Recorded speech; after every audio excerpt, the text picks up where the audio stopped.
Michael Mechanical here. Today I'm actually making this video on this rust hole here, and you can see it from a different angle that it goes through to the cab. I'm actually cleaning up this car. I'm going to start getting things done, painted. All the calipers are done on this Pajero. Still don't know what model it is perfectly, because there's just so many different parts from different models that it makes it difficult to identify exactly what one this is. It was built in '87. There's parts for ND, NL, NF that suit. Anyway, the rust hole comes through into the cab, so that's where the light was shining through. And I had to verify where that leak was. Well, not leak, but the hole was. And this hole here has been there for a while. We hadn't even known it was there because Dad said, "Well, you're gonna pull it apart, you're gonna clean it up." I cleaned it up as best I could with my wire wheel. My tool is starting to struggle, so I'm gonna probably have to end up pulling that apart and cleaning it up a little bit, maybe. I'm not sure why the tool's struggling at this point in time. It was doing fine everywhere else here until got up to this point, and then she started, losing power. So it makes me concerned. And whenever there's a little bit of rust, wherever there's a little bit of rust, you got to expect a lot more rust. So hopefully we can avoid any colossal stuff-ups. There's a bit of dirt, and that's not really that bad down there. I got to clean up all this so I can get it all ready for painting and prepping and all sorts of stuff. All the good stuff. This is all still needs to be done. The welding job needs to be done here. Paint's going to have to be somehow pushed in there too, because that panel is broke. I don't believe there's anything in there that's bad. We got to check. And then the wheel wells in here, and the wheel wells on both sides of the car. We're going to check in there. There's a tiny speck of rust, a little bit of cracked bog here. It's a little bit boggy, cracked at the seams. So progress is getting made. There's all this paint that wants to just chip away on the body here, on the chassis. So I could also freshen that up a little bit in some sections too to make it look nice. Got the thing engraved into the chassis. Some of those numbers look like they've been done before. Yeah, pretty much she's getting done. I'm not quite happy with those rear leaf springs though. The bolt is not centered to the leaf spring, so they might have to do a kit on the rear sometime. But the front is in good condition at least, so this is all pretty good. Don't have to worry about as much stuff up front. It's only the rear that might still have some issues left, but they can be done at different points in time. The engine bay is dirty and filthy and disgusting. And once this is all done, painted, prepped and everything, it'll all be going back together again shortly. So I will take us through. We have some wax and grease remover. We still have the white cans of paint. I don't even want to use them. I want to find something else. The only paint that's thus far has surprised me of how good it is right now is the Septone Satin Black. That looks like it comes out perfectly. It's lasted a while even though it hasn't been in the weather. I'm also sure that it's actually going to last a lot longer than that because I haven't been able to wash that stuff off when I've washed my car, because I've actually used it on my car a little bit. Let's see, what else is there that I was going to use? I can't find what I was going to use. We found the Septone, the white cans of paint we're not going to use, I hope not. Panel. Oh yeah, the brake calipers are almost all done. The new piston's in. It's going to be going together soon. My dad is doing some silly things. Also, I warn people, don't do this at home because this one's disintegrating and it's only in the 1/4-inch air grinder will disintegrate these ones, because these ones are rated to 4,500 RPMs. This goes a lot higher than that. And so that will tear, they'll disintegrate your wheels because they're not rated to that high of RPM. What else is there? The engine, D5. My dad's father has a D2 in his Caterpillar, so I'm assuming D5 means it's a few generations newer than the D2, which is a 6-cylinder. And I'm assuming this, even though it's a 4D56, D2, D3, D4, D5, D6. My pop said he wants a D6, or he would have wanted a D6, something more modern, with a bit more power, because this is a D5, and he has a D2. So that's my assumption as well. The D6 is essentially your 6-cylinder. Oh, look at this, a weird wire. I know what this wire was for now, I remember. That was my temporary wire for something. And there's Dad's Falcon panel. He's thrown on the ground here. There's my roll of hand wipes and cleaning cloths thing on here. This is the sanding sort of sanding papers in here in the drawers. There's your all brand new ones. There's about 16 sheets there. Yeah, that's cast steel. I don't think there's really much of an update other than the heater core is out. I learned something about the heater core, and I'm going to advise people who have a Mitsubishi, a Triton, a Pajero who has heater cores leaking a little bit. What I would do is I'd take the whole thing out, make new hoses, and when you do the job, when you put it all back together again, I don't know what brands everyone else has, but there's I use Permatex Ultra Blue normally because it's the best stuff I've ever used. It holds really well, it's super strong, never had a problem with it. There's this Automasters or Masters brand blue silicone. The store I went to get this said they're moving away from Permatex now and Loctite brands, and they're moving towards different brands such as the Master brand. And what you do with this is you put a little bit on these edges here and all around any of them, like this one here. Just put it around there, slide your hoses on, it will slide on like anything. It'll slide on like bread and butter would slide. How they work together.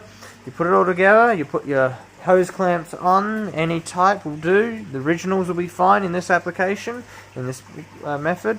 And once you put it all together, you should never ever see a little drop of liquid coming out of these again, because as you might see here, there's a little bit of green stuff there. That is from the coolant coming out of the sides, and it's worse in my dad's car, and it's bad in my car. This one was already redone. The hoses were brand new, but it was still leaking a little bit. We didn't even know about it until we checked it, and it appeared as though it was leaking. Either way we put it, it was leaking. Now, the Pajero V6 out here has the same issue as the Triton MJ. However, this one is much worse. I don't actually think we have a light to check, but yeah, you won't see much, but I'll try anyway. Up there. But yeah, like I said, we don't have much light, and because of that, I apologise. This video is absolutely atrocious because we have no torch. But you know what we can do? I have a backup light in my car, because if a car breaks down in the dark when I'm driving, I got the torch, I'm all ready to go, and that helps. So let me just go in here. I don't want to use up all the battery on this, the cat-based light, and I'll put this back in a minute. Now let's go and have a look at that pipe in my dad's car, which is leaking, so then you can understand what is going on in all of the Pajeros, all the Tritons. And if you do not want to lose coolant, I advise you do what I was suggesting. Up there you can see the pipe, which is roughly around here, and that pipe is all yucky and disgusting looking. If you look on the ground, you can see a bunch of crud all built up on the carpet. Now, I don't know if you can actually see it because you know, YouTube and all that stuff makes it hard for me to do the videos the way I'm used to. But on the carpet here, my hand is pointing, you can see there's all crud built up right here, right in this section where the light is at. I don't know if I can change the light setting, should be able to. But here, this is all crud that's dripping from the heater core. You can see it on the linkages a little bit, maybe. So there's your linkage. I'm trying so hard to get this camera in the right angle, but there's your linkage with the crud built up on it. There's your pipe, which is turning green, and all those hoses just leak a little bit, and when they seep out just that little bit, you start losing coolant. I'd expect Dad to be under or at the limit now. I expect that's about what he's going on. I haven't checked his water, so he's still up a little bit. He's getting lower, but when you shake the car up a little bit, he's up here. So he filled it all the way up, so he is losing coolant quite quickly, all because of that. Because in the V6 model, in the valley, there's the hose, the pipe, whatever you want to call it, the pipe, and always at the O-ring there, it doesn't always seal properly. So when you put it together, you drive it for a bit, it pushes out by the seal, regardless of what sealant you use. And so when you do all you do with that section right there, what happens is you end up losing coolant in the valley. And you know you're losing coolant in the valley when you put a camera in the rear of the car and you stick it up there and look and you see it. And it's common not on just the V6 Pajeros, but there was another car, I can't remember, a Dodge Viper V6, because it's the same engine, and that also had the same issue back in the day, and people always said, you cross your fingers and you hope it's not leaking, because if it is, you have to pull it all back down again, and that's a couple of hour job to do just that, and it's a bit annoying too. So with the 4Ds that go in these engine bays, the 4D is quite a refined, pretty nice little machine, and they've even gone further these days. And apparently now I've learned of another engine that's been around for many years, same base, it's similar to the 4D 56T. All the diesels seem to be agricultural machinery, but the Cummins 2.8R is also a very refined engine, and you can now buy them, essentially the brand new ones, crate motor, and ooh, that doesn't look quite right. I'm looking at this, how it's seating. But anyway, the Cummins engine, you can essentially buy that crate motor, put it in any engine bay or anything. It replaces the factory ones from as early as like 1960 or something, whenever they started production of them. The engine is the exact same engine base, and everything bolts the same to the originals, apparently, and they've just kept the same base, so everything should go together very nicely on a newer Cummins. So they have so much aftermarket support for that engine that if someone who's had one for many years has their engine fail, they buy a new one, it's just as powerful, or if not more powerful than original. But the 4D56 does not have that same advantage. It's dedicated to Mitsubishi's. I believe it's just Mitsubishi's. It could be others as well, but Mitsubishi's are dedicated to that engine and that frame, that they essentially do all the changes themselves now, or at least I think they do. I don't know I know the history of it is that Hyundai were the ones who were manufacturing the engines for Mitsubishi's because of the agricultural application of it, whereas Mitsubishi designed their own 4D56s these days. Anyway, we're running out of time. Running out of daylight, batteries are going flat. I'm just going to try to, do a little bit of work while we're here, before everything goes to crap. I've actually lost my gloves, unless they're in my pocket. Clean up a little bit more, so then when we're done, you've at least seen me do some work, and I can prove that my tool is struggling a little bit, which I want to rebuild it quickly and just make sure it's all clean. It's a job that I've done many times before, because it's not the first time I've had an issue with it. But it's a great little tool. I love it. I don't want to have an issue with it, but it could happen any day, any time. Anything could go wrong. A die grinder with the air tools is a lot better than this one here, but at least this one here performs pretty well for what I use it for anyway. So I don't know where I'm going to put the camera. This is going to be tricky. I have to put it somewhere. Okay, so let's hear this baby scream.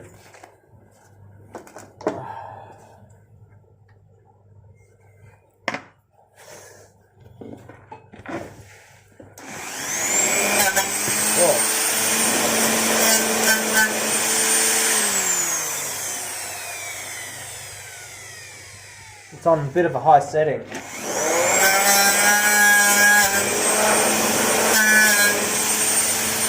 rather see the flux going down.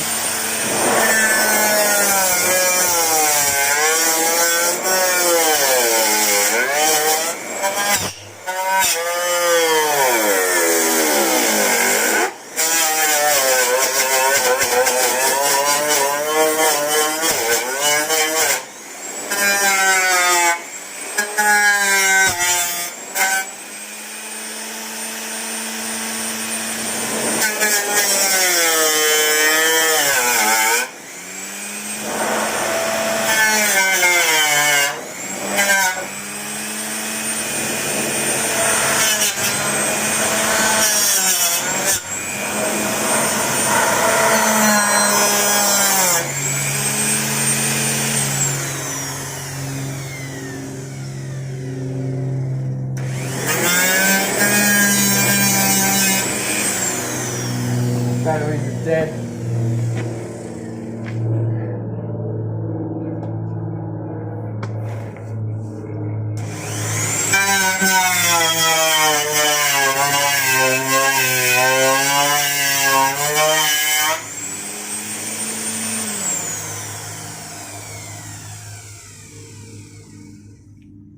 Wearing goggles and we get stuff in the eyes.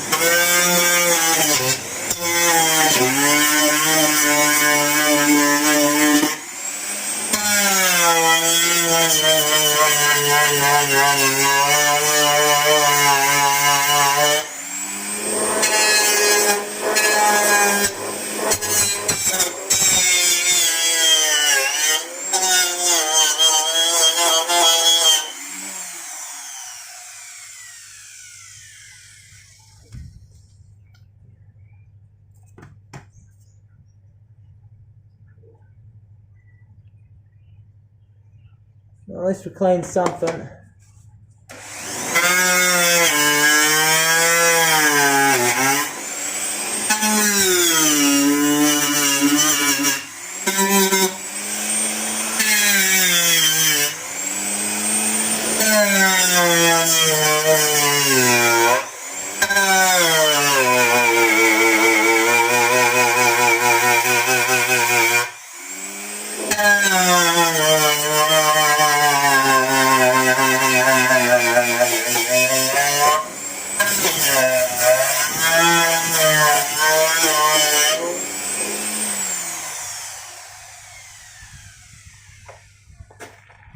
Okay, so guys, I call that a win. The phone that I have in my hands is all dirty, disgusting. I just realised I didn't have to use that. I cleaned up a little bit more while we were in the camera, so there we go. Oh, a little bit cleaner. All under here, a little bit cleaner, even though you didn't see it before and after. But I have to just clean it up enough for painting. There's still a lot more work to do. Wherever I see rust, I've got to clean it. And if that's dirt, I have no idea. But there we go. We've done some work. I made my phone dirty. Gonna have to clean it up and do some other stuff. Oh, I got so much work left to do though. And yet, this is a slow task. And you have to keep changing tool bits and all sorts just to finish one task off. I got it that one corner, rear two, and that's all I've got left to do on that. Then once all the welding's been done, I can then prep it properly with like a cold galv or a primer. Prime the surface. After priming it, you know, fill it up with the stuff that I need to fill it up with, or before. No. Put the stuff on before that I need to that doesn't adhere to moisture, and then I prep it with some primer. After the primer, I then have to paint it. But before all that, I have to also clean the surfaces properly. So, thank you for watching. Thank you for your support. I hope this video does serve as a reminder that yes, I am doing stuff, but I'm always busy with other things that there's no time to make videos. And I don't actually enjoy the editing process for making a video. And it's not worth my time or effort at the moment. I feel like things that I enjoy are worth my time and effort. And I think when I make a live stream, it's worth my time and effort. With my channel, it's not going to die too easily, but I'll see what happens. in the future. You know, never know. If it blows up enough, that maybe I can get someone else to do the video editing who's passionate about that.